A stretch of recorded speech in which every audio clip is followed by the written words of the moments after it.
right, so as you can see from the little improv there, we're going to talk about the major scale, and we're going to learn all kinds of positions for it all across the neck. I try to stay in one spot so you can maybe figure out a bit easier what I was doing, but by the end of this video, you'll be able to play it all over the neck, on all keys, and with a few tricks also that I'm going to teach you. The major scale is probably the most important thing to understand when we talk about music and theory, because everything else regarding the modes, minor scales, the pentatonics, even the strange minor scales like the harmonic scale, the melodic scale, they all come from the major scale.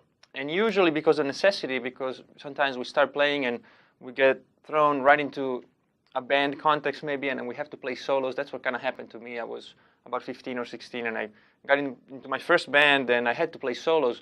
And so what I did was just go to the easiest scale to do that, which was the minor pentatonics. So for a long time, for a few months at least, all I did was just play the minor pentatonic scale.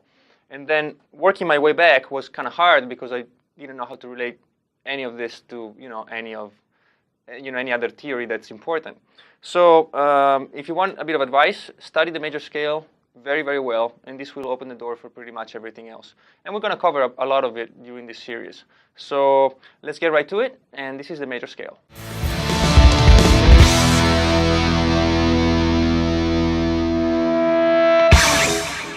The first thing we need to understand about the major scale is actually how we build it. If you remember, we did a thing called the interval table just a few short videos ago, and that's very important. So if you don't remember that, please go back, copy it down, or maybe even memorize it. That would be best, and then come back. Okay, so I assume that you have done that. And so the construction of a scale is very simple. As a matter of fact, all scales are just a combination of intervals. And today we're going to look at it in an even easier way, and then we're going to move on to a bit more complex, but also much more useful way in the next few videos. So today we're just going to talk about half steps and whole steps, nothing else. On the guitar, a half step is one fret. So if I go from the second fret, which is B, and I go up to C, that's a half step. So a half step is anything I do that doesn't leave any note, in between the two notes I'm playing. So if I'm doing E on the 7th fret and I play F on the 8th, that's a half step. If I play C on the 3rd fret and I play D flat on the 4th, that's a half step. All right. So a series of half steps. This is all half steps. A whole step is when we actually leave one note in between. So I would do from C to D, frets 3 and 5. That's a whole step. I could do maybe from E to F sharp, and that's a whole step too. So again, you see why even if you don't know a lot of theory, I need you to understand all the 12 notes, all the sharps and flats, where they sit. So please go back to that first video if you have doubts about that. So once you have all that, so you have your 12 notes laid right in front of you, and you know them by heart, or you have them written down on a piece of paper, all you have to do is learn what formula the scale has and just pick and choose whatever notes apply. So the major scale follows this pattern. It's a whole step, half step, whole step, whole step, whole step, half step. And usually you see something like this. It's WWH, WWWH. And that's how as the scale is built. So from anywhere on the neck, I'm going to do it in C now because it's easier, but I can do it anywhere I want and just follow along. So I would do from the first note, it's a whole step, and I go from C to D, then I have to do another whole step. So I will go from D to E, then I do a half step, and I go from E to F. Then I go whole step, F to G, whole step again, G to A, whole step, A to B, and finally a half step that takes me right back to C from B. And then I can start again. Now you see this way of playing is pretty cool, and we'll talk about single string playing, but it's not the most conducive to improvisation and fast runs. So the guitar, the way it's built in a way that allows you to play scales vertically, so in the same spot. And so that's what we're going to learn today, just in a little while. A way to recognize for each section of the guitar how to play a full scale. And so this is really the idea. It's very simple. Whole step, half step, whole step, whole step, whole step, half step. There's not much else you need to know. Just one thing to keep in mind is that all major scales need to have 7 degrees. So you need to have a C, a D, an E, an F, a G, an A, and a B. Okay, so it's obvious in C major, but let's take, for example, E major. Okay, so I play E here, and I'm going a whole step. A whole step of E is F sharp. Okay, I cannot call it G flat. I need to call it F sharp. So it needs a second. So E, F sharp, then a whole step again is G sharp. Again, if I called it A flat, I would be left without G's. And I need a G. So I go E, F sharp, G sharp, A, B, C sharp, D sharp, E. Okay, so the number of sharps and flats will change and will vary, but I still need to use each one of the 7 syllables. Okay, so try this out maybe on the fretboard and make sure you memorize the formula. And now we're going to get into the circle of fifths.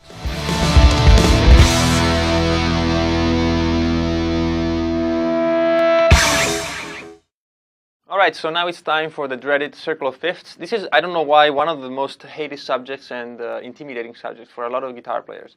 But it's really fundamental that you learn it because it will really, you'll save so much time and so much effort when you actually learn more scales and chords that you really need to understand it. So we're going to go over it really quick, and then there's all kinds of resources about it, and there's probably full books about it.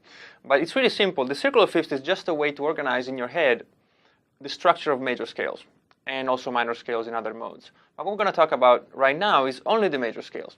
So think of it as a clock. At 12 o'clock is C major, and C major has no sharps and no flats.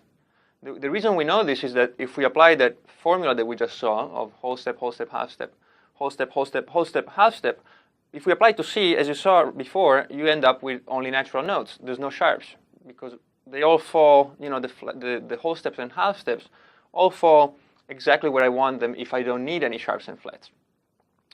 Of course, this cannot be possible for any other scale. If it were possible, say for example, for A major to be comprised only of natural notes, then it would be the same as C major, and that's impossible, right? So we have to assume that any other major scale will actually have sharps or flats.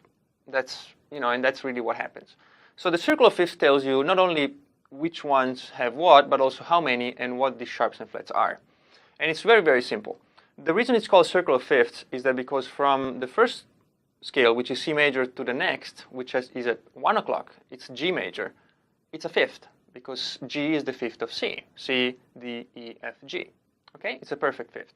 And then from G that has 1 sharp, we move up to 2 o'clock, which is D. It has 2 sharps, and D is a fifth of G.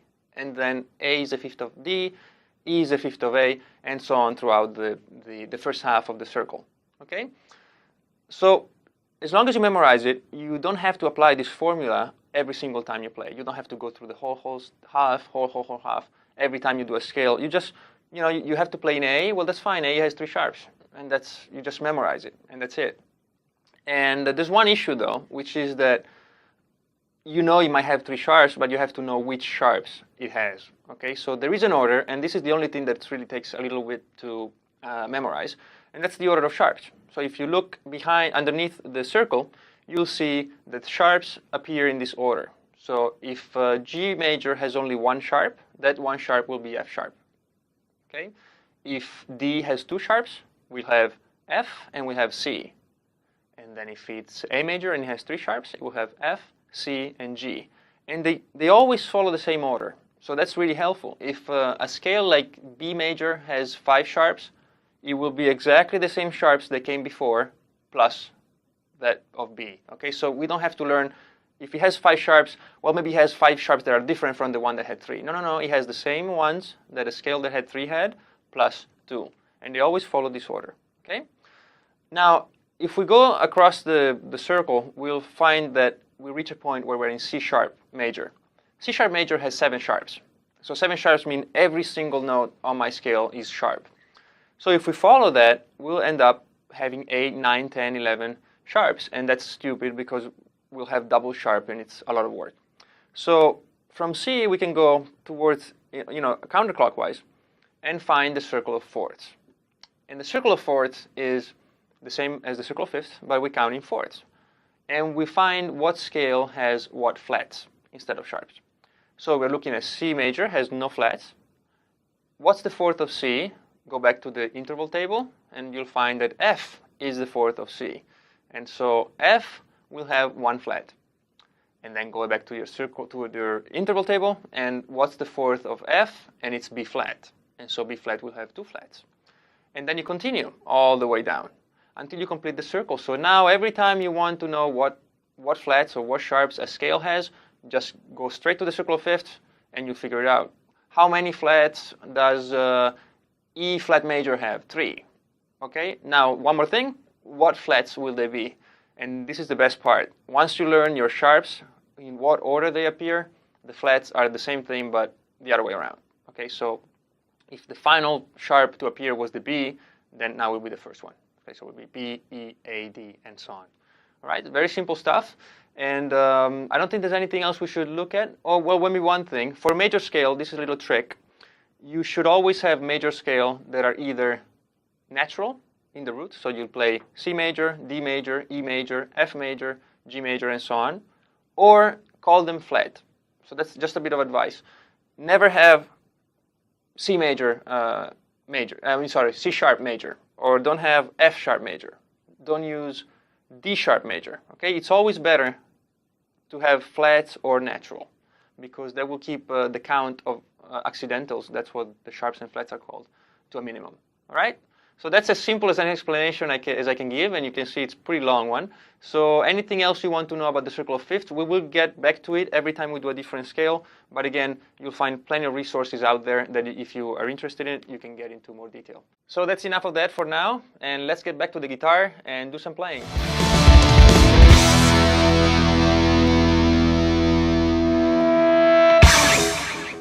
All right, so the first way we learn a scale is to play 1 octave. And 1 octave simply takes us from the root, and we go through all the notes of the scale. In this case, we're in C, so we'll be C, D, E, F, G, A, B, and then we're back to C again.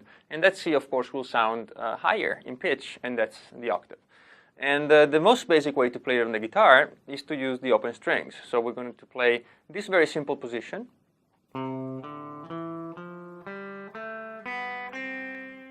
And that's it. So very simple.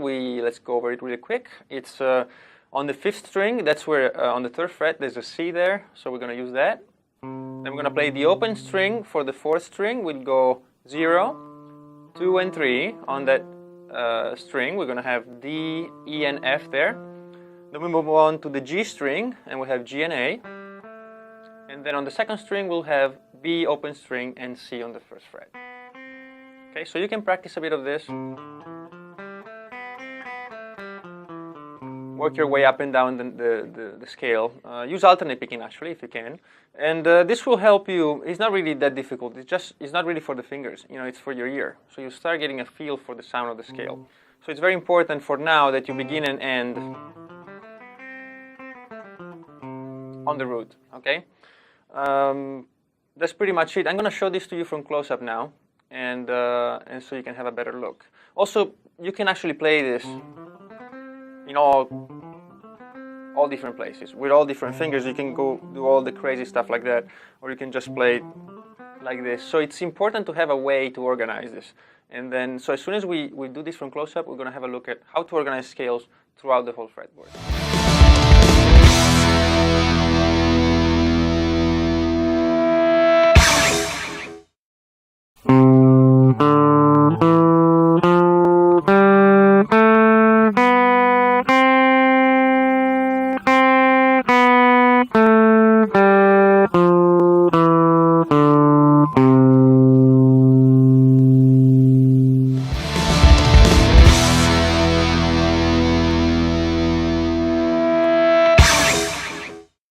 Considering the way the guitar is built and the fact that we actually find the same note in a bunch of places, and this really sets the guitar apart from many other instruments. So if you're on a piano and you want to play a C, this C only occurs in one spot, and this C only occurs in one spot. So once you know that this C is the one you want to play, then you only have one option to play.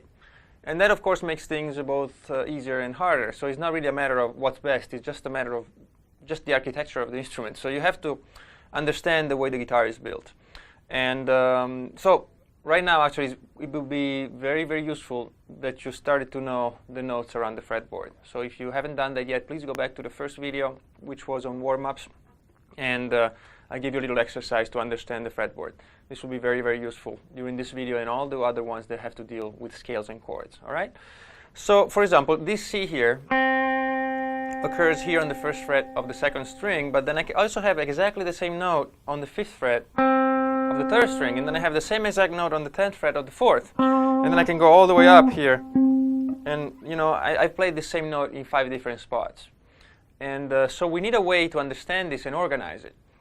And so what we're going to do now is use the cage system. There are many ways to play them, but the cage system is the simpler one and maybe the most universal one, so that's what we're going to stick with. The idea behind the cage system is that if you take all the separate Cs throughout the fretboard, you'll find them in positions that you can kind of organize as if they were chord positions. So for example, the first 2 Cs that I find on the fretboard are this one here on the first fret of the second string, and then this one on the 3rd fret of the 5th. These are both Cs. Now if you look at this shape, you can't help but be reminded of this chord, one of the basic open string chords. The next ones are this one here on the 3rd fret of the 5th string, and then the 5th fret of the 3rd string. And this is exactly where the roots are for another very basic chord, which is A. Of course, A, you're used to playing it here, but I'm in C now, so I have to move it to a spot where it actually plays like a C chord. And then the next ones will be 8th fret of the 6th string, the same note on the 5th fret of the 3rd, and then the 8th fret of the 1st. And these 3 roots, now they're in C, but if I were to play them with open strings, they would be here, 3, 0, and 3, and this is exactly where the G chord falls. Okay, so that's the C. If we move on to the next one, we have these 2 will keep on the 8th fret, and we'll add the 10th fret of the 4th string. And again, I play a C chord here. This shape here is exactly the same as an E major open string. You see that? And finally, we have the 10th fret of the 4th string, and we go to the final one, which is the 13th fret of the 2nd string, which is again like beginning again because it's the same as the 1st fret of the 2nd. And this one, if I play a C chord here, you recognize this position. If we play it in open position, is exactly this one, which is D. So we look at all of them, C, A, G, E, and D, and we have caged, which is actually where it comes from. And so the cage thing actually worked out very well because caged gives you the idea of what we're doing. We're kind of enclosing each pattern into one single and very well-defined area. All right? So again, this is a very quick explanation for something that sometimes takes whole books to explain. So I hope it was clear enough for you. And so now we're going to look at all these patterns. Very simple stuff. We're going to take these 2 notes, the roots, and simply find all the notes that we want around these 2 notes. So if we want to play all natural scales, all natural notes, because we're doing C major, E, F, G, A, B, C. You know, we just fill it up. Take this area here and fill it up with all the notes we can that are natural. Then we move to the next one, and again, use as many notes as we can without going away from these 2 notes. Then we have these 3 notes, C, C, and C, and we fill it up again with all natural notes. Then, and finally these 2. All right, so you see we achieve all the notes that exist on the guitar that fit that scale, and we can do it in one discrete position. And then if we want to switch, we can just move on to the next one, and to the next one, and to the next one, and to the next one. Okay, so this gives us a good pattern and a very good roadmap of the whole fretboard. All right, so this, I played it a bit fast, so we're going to go very slow now from close-up, and you have tabs, and you can follow along, and you play all the positions very slow, and you can memorize them.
There are, of course, other ways to organize the fretboard. There's 3 notes per strings, there's 4 octave positions, and all the cool stuff.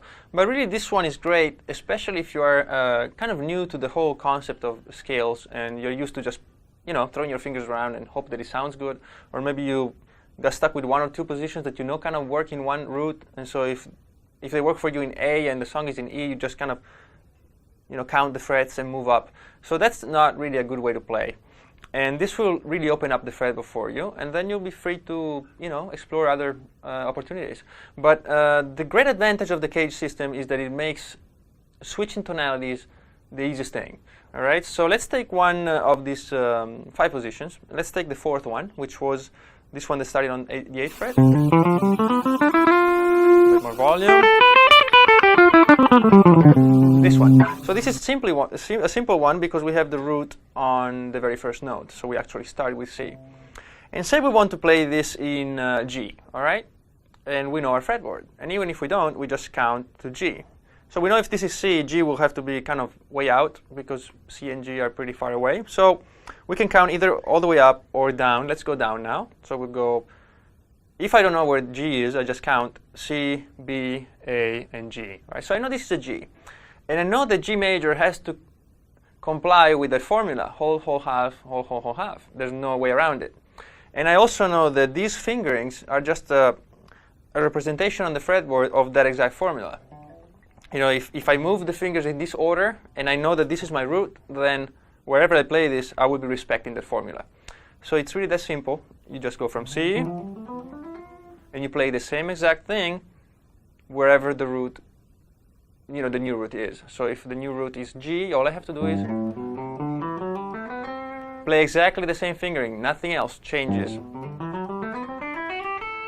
And I'm playing in G major.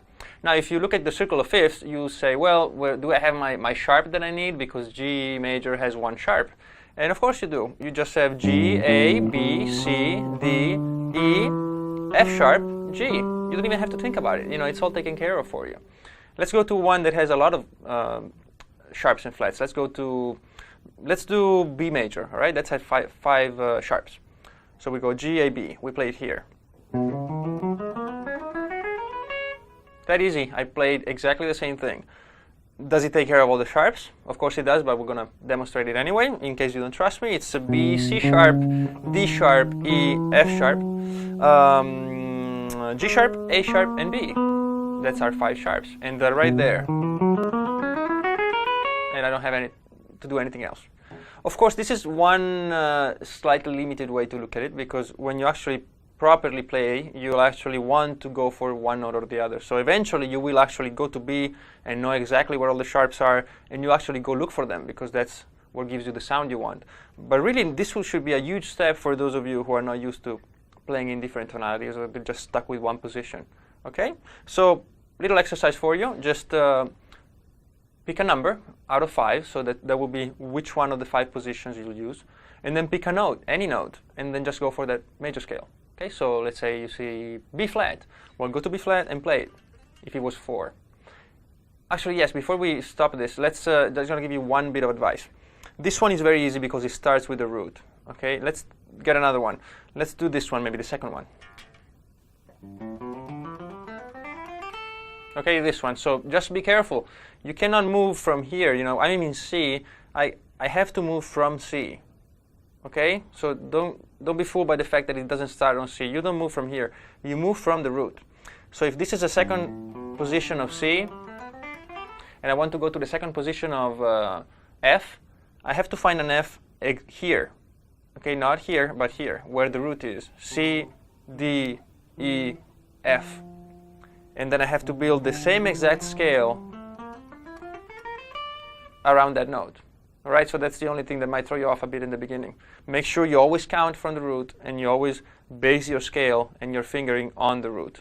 That's really it. So do it a bunch of times, like position 3 in B and you do it, position 4 in G and you do it, position 5 and whatever. So keep doing it a few times and we'll move on from there.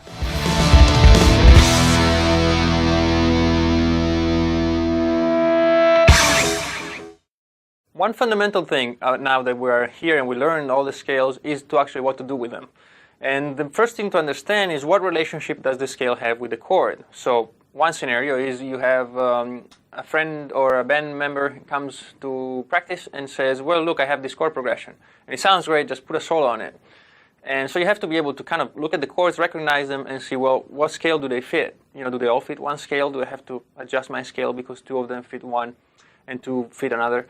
And or maybe you come up with a great melody and you want to put chords underneath, so you have to understand what chord will fit with this whole melody. Can I fit just the chords from C major, and so on. So it's very important to understand the relationship between scales and chords. And we're actually going to have a whole chapter on chords, so we're not going to get into a lot of detail.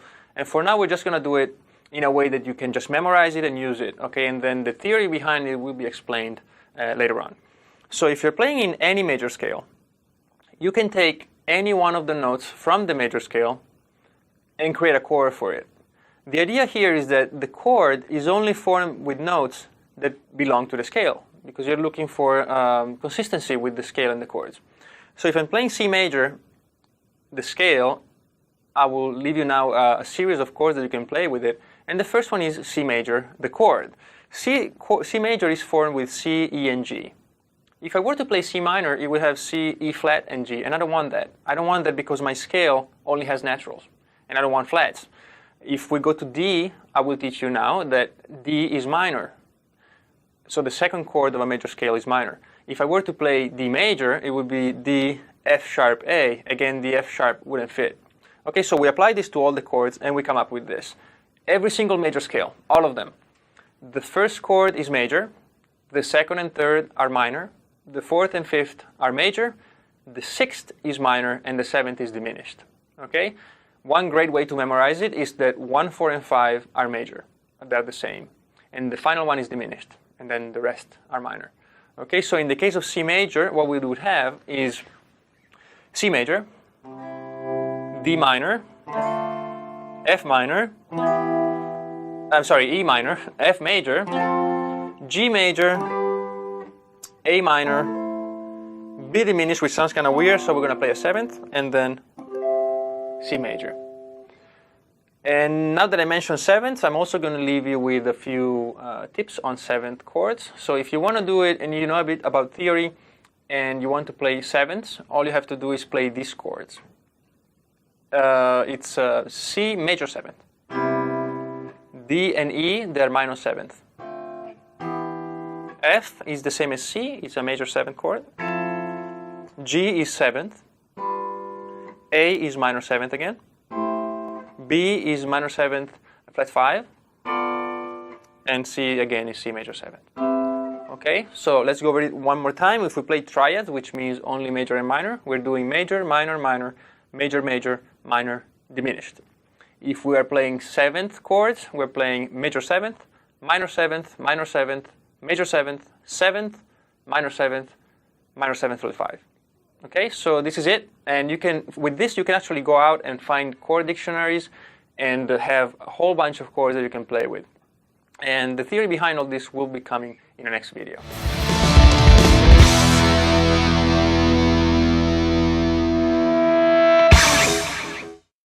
Well, any knowledge you might have of scales is really almost pointless unless you actually have the sound of the scale inside of your ears. Because usually, not usually, but sometimes what we do when we're starting out is just move fingers around and hope for the best. So we play and we go, well, does it sound good? Yes, well, I keep it. Does it sound bad? Well, I have to change it. And that's okay, you know, in the beginning, but that cannot be the way you'll always play. You know, eventually you want to play just as the same as anyone maybe who paints does it. They don't just throw paint at the canvas and go like, well, maybe, oh, that looks like kind of a tree, so I'll keep it, you know. You actually go for what you want. Or when you speak, when you speak, you don't have to necessarily go through all the words you're going to say in your head before you do it. Otherwise, it would have taken forever to make these videos. But you kind of have a sense of what you're going to say, and it's immediate, you know. And the more you practice it, the more, or when you learn a new language, maybe, the more you practice it, the more natural it becomes. And so between the idea and the exposition of the idea, sometimes it's just a few milliseconds. And that's really what you're looking for with the guitar, to just play exactly what you want to play, when you want to play it. And this is very hard to do. And the reason it's very hard to do is because most of us get stuck into those long sessions of technique practice, and then maybe we collect chords and we collect scales, and we've all done that. But at one point or another, you have to give priority to the ear. Okay, so I'm going to give you a few exercises now for ear training that you can use, and they're very useful, and they're very simple too. The first one is to just simply sing the scale. And if you're not very familiar with the sound of a major scale, you have to do it just as you play it. So you'll go C, D, E, and you sing it, but you actually sing the notes. So you go C, D, E, F, G, A, B, C. Okay, so some of us, I don't like singing in front of people. And so this might not be the best way to time to do it. But you know, do it at home. If you're not comfortable with it, just wait till everybody's outside or whatever and do it. It's very important. And you sing it like that. And then slowly you try to sing right before you play it. So instead of going C, D, E, you do it just a bit earlier. C, D, E, and you go to the next note before you play it. That will help you put your ear in front of your fingers and not the other way around. Once you're comfortable with it, you should have the sound of the scale in your head. And then you can do it anytime, and you can do it without the guitar. So you can go like C, D, E, F, G, C, D, E, F, G, A, B, C. Let's do it in C. And you can do it in all different keys, and you can do it when you're walking in the park or whatever, before you sleep or whatever. It's important that you vocalize it. It's not enough that you just think about it. Okay, you have to vocalize it. That will put it, you know, inside of your head a lot more than if you're just thinking about the scale. You have to sing it. So that's really cool, but it's also a bit unrealistic, because when you improvise and you play, you won't probably improvise like this. That won't get you very far, you know, with music. And so you have to have an understanding of what the different intervals sound like. And so what you're going to do is play each note against the root. So you go C, D, C, E, C, F, C, G, C, A, C, B, C, C, like that. And that way you'll start to memorize each interval. So for example, if I want to play C, E, I can just go C, E, and know what it sounds like. I can go C, G. You know, I already know exactly how every note will sound before I play it. And that's the whole point. Okay, so just do this. Do this in C. Also, depending on your range, if you're, you know, have a low voice, if you're a girl, maybe some of these notes will be too low for you, so maybe you can just play it higher up. It doesn't really matter if you play in C or not. We're just looking at the intervals. Okay, do it a few times every day. I would say 10 or 15 minutes until you can always do it right. Okay, it's very important.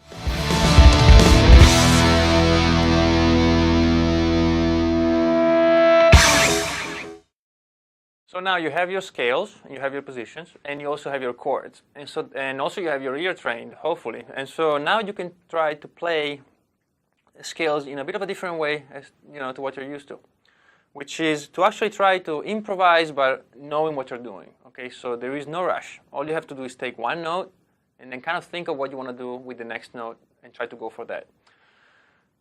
In order to be very, very precise, like before I was singing a note, before I was playing it, that might take just a little while, you know, to get used to it and to get all the sounds into your ear.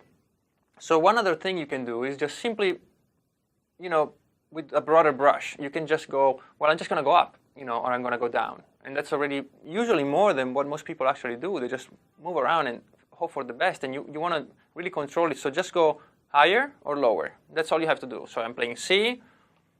Do I want to go up or do I want to go down? If I want to go up, you know, or do I want to go really all the way up? Then I can,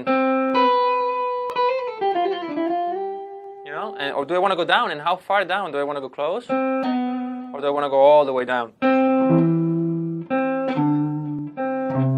Do I want that kind of sound? Very broad. And this doesn't sound too good because I'm just kind of fishing around for stuff. And slowly your ear will get better at it, and then you start noticing that, well, when I go far, I get this sound. And you think about it, it's a fifth. Well, now I kind of know what the fifth sounds like. Let's see what the fourth sounds like. You know, and slowly you'll get to feel in the blanks, and slowly your ear will just pick it up. Also, you should take advantage of, at this time, play over just one chord instead of a chord progression, so like a C chord. And also try to stick to one single position. Okay? Don't try to go all over the fretboard. Just really try to focus on each position, see what it sounds like, see what kind of feel you can get out of each one. So for example, I just recorded, actually, by the way, I'm using a loop effect here. It's just a little looper. I just click on it, and I can record the chord and play it for you. That approximates, I don't want to do anything with really sophisticated drums and bass, because usually that's not what you do when you practice. So this is actually as close as possible to what you might do when you're practicing. Record yourself on your phone, in a looper. You can do it on your computer, QuickTime, whatever you use, and just play on top. So let's say I have this chord. This is just a C major 7th chord, okay? And I can just improvise on top of it and just stick to one single position.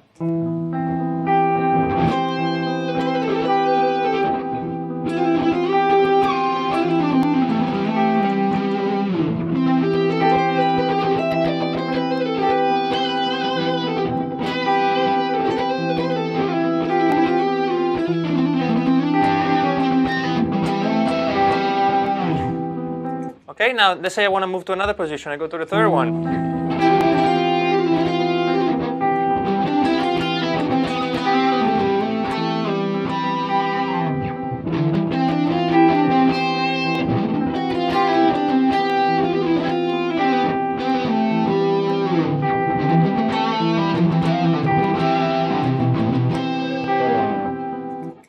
Something like that. It doesn't really matter what you play. Just be comfortable with the position. Do it with all 5 of them, and then we'll do something a bit more complex.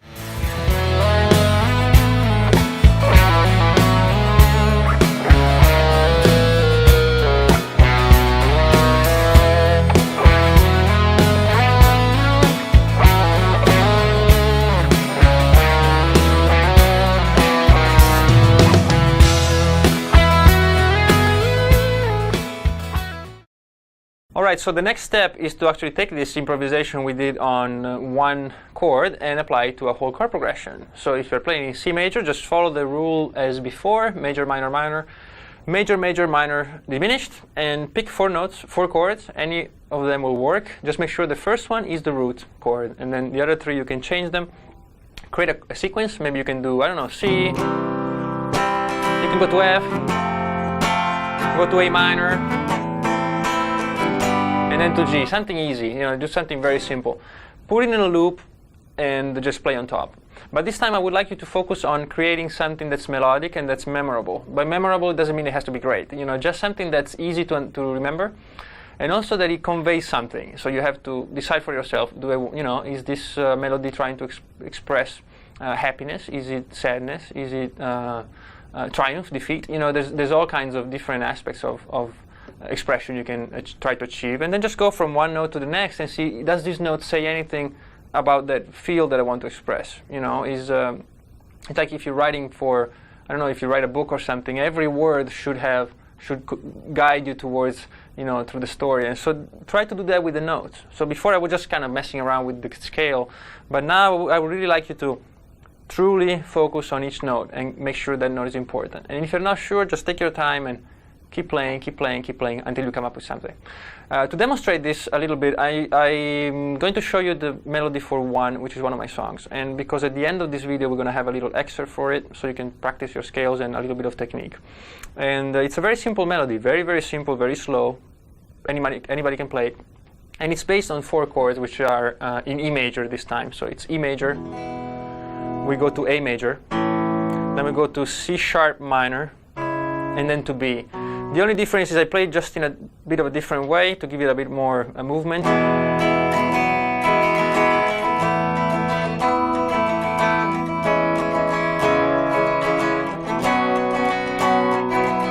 Okay, that's what you'll hear. I just recorded it in my loop pedal. And so that's the chords, but it's really just 4 simple major and minor chords. And so I'm going to show it to you now so you get kind of the idea of what I'm looking for you to do with this exercise. Really slow and really carefully measured notes.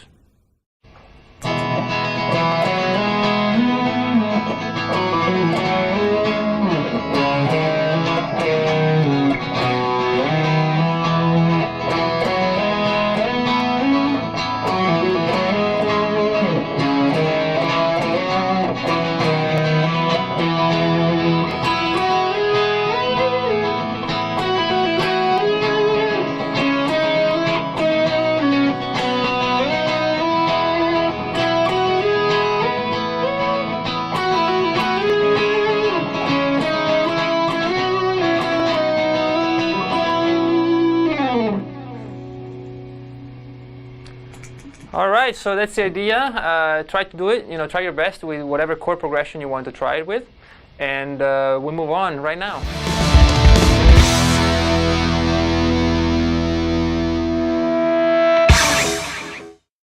As you improvised over this C progression, maybe you had one, maybe you heard the E progression and you thought, well, E sounds like a pretty cool key and you wanted to try that, or maybe any different ones. You'll have noticed that it's very useful to do what we did before, that you played one position, look for the root, and then move it. But sometimes what happens is you'll actually have to switch from one key to the next within one single song or one single solo or one single melody. And so you have to be able to access whatever key you need without it being obvious. So I'm going to give you a very quick example, right? So I'm playing, let's say I'm improvising and I have to play in C major. So I'm just hanging around here.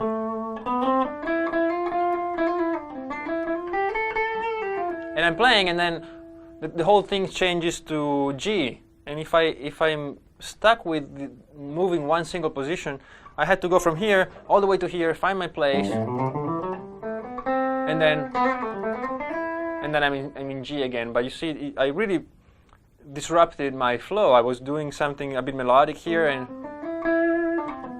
towards the high strings, and then I had to go all the way down, run through the scale once to find my place, and then continue. So that's not really the best way to do it. There's a better way, and that's something I wanted to try. And this time, instead of changing key and changing root, and move the position, I would like you to change root but stay in the same exact area of the neck. Okay, so instead of moving one position across the fretboard, you stay in your place and you move from one position to the next. It's a lot more difficult, but it's very, very useful. So let's take this example, right? So I was playing in C, and I'm using this scale.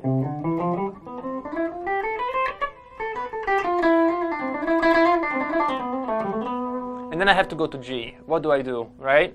What I try to do is find the G position that's as close as possible to this one.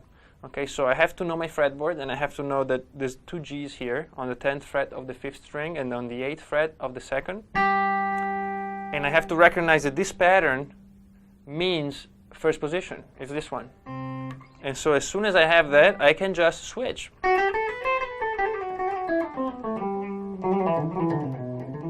And I'm in G major. Now say I want to go back to C major. This is my C. And I can just go from one to the next. Let's do one more. Let's try it. Maybe now I want to go to D major. So I find my D's as close as possible and just switch. Okay, so in the same spot, I played C major, the 4th position. I played G major, the first one. And I played D major, the 3rd one. Only one spot, so I'm free to just move around and go from C major, from G major to G major to D major. You see, without having to go back to the lower notes or to do any of that. And so this is very useful, and so the exercise is very basic. You just pick one position to begin with, let's say 3rd position C, and you're in this spot, and then you just start throwing yourself notes. So you go F, and then you find the best one. So in this case, we go from this one to this one. Then you go D, and I have to play the 2nd one. Then you go A, and I have to play the 4th one, and so on. You do it over and over and over until you have full control of it, and this will improve your improvising greatly.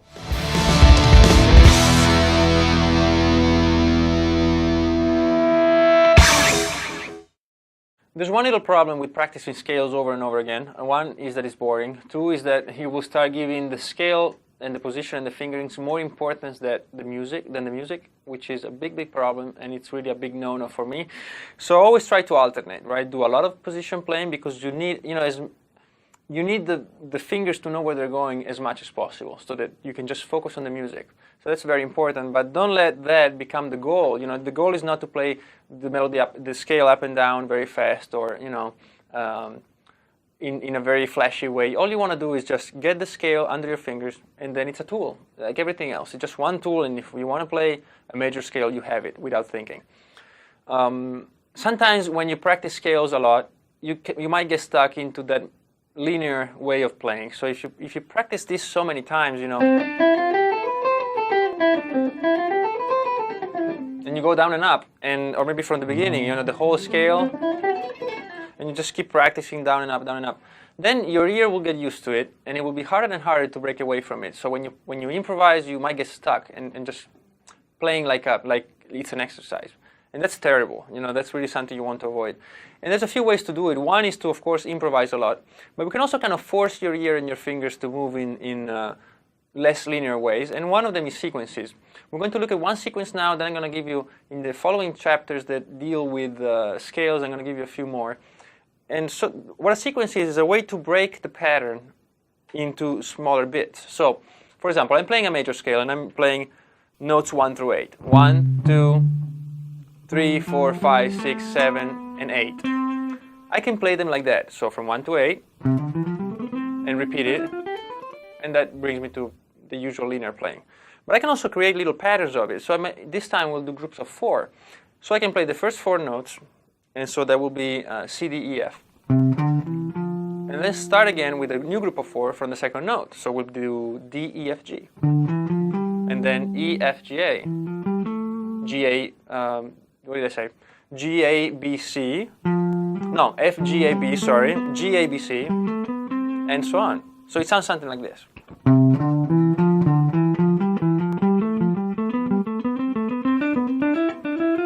Like that. When you go backwards, it's the same thing. You start from the higher note, and instead of going down descending, you make groups of 4.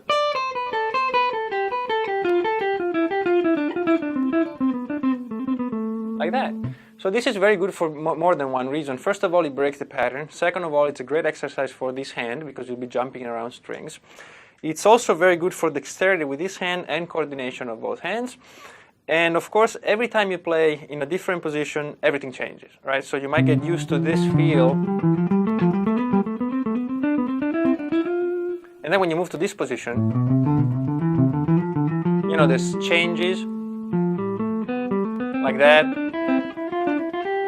And then when you move to this one, you have this kind of change. So it's really good because it's kind of random. Of course, you can overdo this. You know, if you do this long enough, you'll have the same problem. Instead of playing linearly, you'd play group of 4 when you improvise. So as always, use your judgment for this. And actually, this one I'm going to show it to you from close up so you have a better look at the technique. And we're going to do it probably on the 4th position because it starts with the root and it doesn't move around. It's only in one spot. And then you can do it, you know, on different positions that's a bit harder than this one.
And I didn't want to end this video without giving you a little something to practice, and this is an excerpt from the song 1 again. This is the intro from Feel the Sky. And it's a very good example of what to do with a major scale sometimes when you're kind of bored of just going up and down the scale and trying to break it up with patterns. This is really, just take the scale and put it in a different level of importance. So the scale really doesn't matter here. What really matters is the harmony and how it works, and also the rhythmic intercalation of open strings and fretted notes.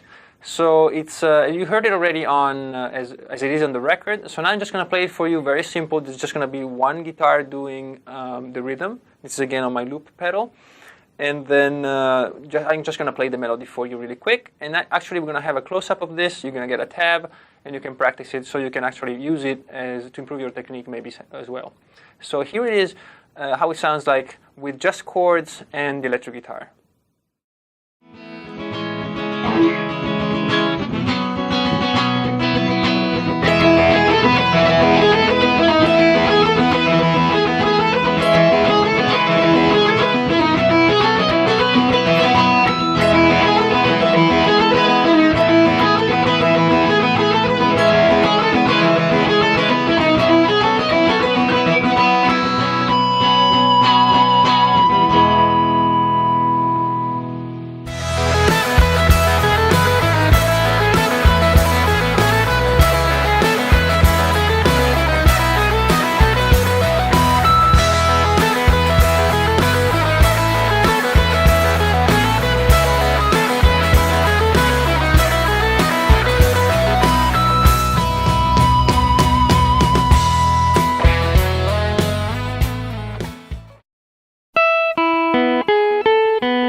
Very well, thank you for sticking with this video up until the end. That means you're now a master of the major scale, and this will open up tons of doors for you and it will make learning every other scale a lot easier. And so with following videos, we're going to look at minor scales, modes, pentatonics, the blues scale, and it all really comes back to the major scale. So if I can give you just a little bit of advice, if you have not mastered what's in this video today, please do before you move on to the next ones. It's not like you can't learn the other scales without it, but it would just be a lot of work. So you can actually save yourself many, many hours and a lot of frustration if you do this properly. So please do that, and I'll see you for the next video.